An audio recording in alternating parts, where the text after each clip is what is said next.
Hi students, कैसे हो। तो उस दिन हमने नाउन के रिलेटेड बहुत सारी इंट्रोडक्शन पढ़ी थी और आज हम कुछ आगे की इंट्रोडक्शन पढ़ेंगे।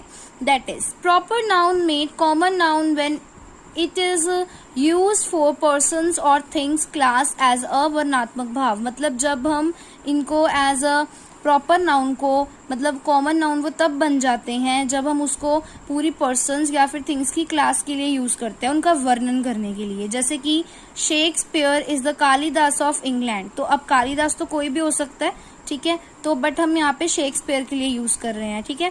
तो ये हमारा क्या आ गया, ये हमारा कॉमन नाउन है कालिदास, ठीक है।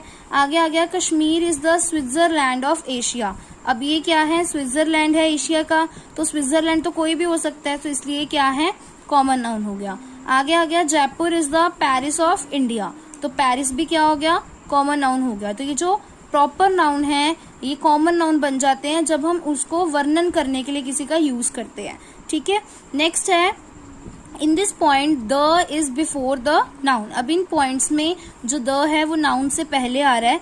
इसका मतलब ये है कि जो द है इससे हमें पता चलेगा कि ये प्रॉपर और कॉमन नाउन है। मतलब ये प्रॉपर नाउन जो है वो किस में कन्वर्ट हो रहा है, कॉमन नाउन में कन्वर्ट हो रहा है, ठीक है। अगला आ गया कलेक्टिव नाउन में क्या होता है। A collective noun is a name given to a number of things taken as whole group और कलेक्शन। मतलब जो बहुत सारे लोगों को एक ही नाम दे दिया जाए, पूरे ग्रुप को, पूरे होल ग्रुप को नाम दे दिया जाए या चीजों को नाम दे दिया जाए, that is called the collective noun. तो फर्स्ट एग्जांपल है our team one the match. अब जो टीम है वो पूरे ग्रुप के लिए यूज हो रहा है, तो ये कलेक्टिव नाउन हो गया, ठीक है। इंडियन आर्मी फाउट ब्रेवली, तो ये भी हमारा क्या हो गया, army, collective noun, because army है, बहुत सारी टीम है पूरी, ठीक है।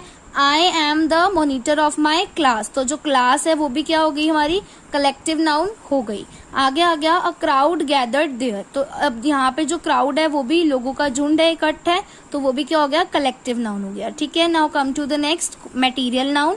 अ material noun is the word used for the substance of which things are made. तो जिनसे और न्यू चीजें बनती हैं वो मटेरियल को हम क्या बोल के चलते हैं, जैसे कि गोल्ड हो गया, ठीक है, कॉपर हो गया, ये सारे हमारे मटेरियल नाउन में आते हैं। इससे और भी न्यू न्यू चीजें जो हैं वो फॉर्म होती हैं। जैसे पहला है copper is a useful metal, ठीक है। अब कॉपर से और भी चीजें बनेगी तो वो मटेरियल थिंग होगी, ठीक है। आगे आ गया my ring is made of gold. तो गोल्ड भी हमारा क्या हो गया, कलेक्टिव नाउन आ गया, ठीक है। नाउन है ब्रास इज येलो। तो अब यहाँ पे जो ब्रास है वो क्या हो गया, हमारा एक मटेरियल हो गया जिससे और भी न्यू चीजें बनती हैं। Thank you for watching my video. Come to the next. Thank you.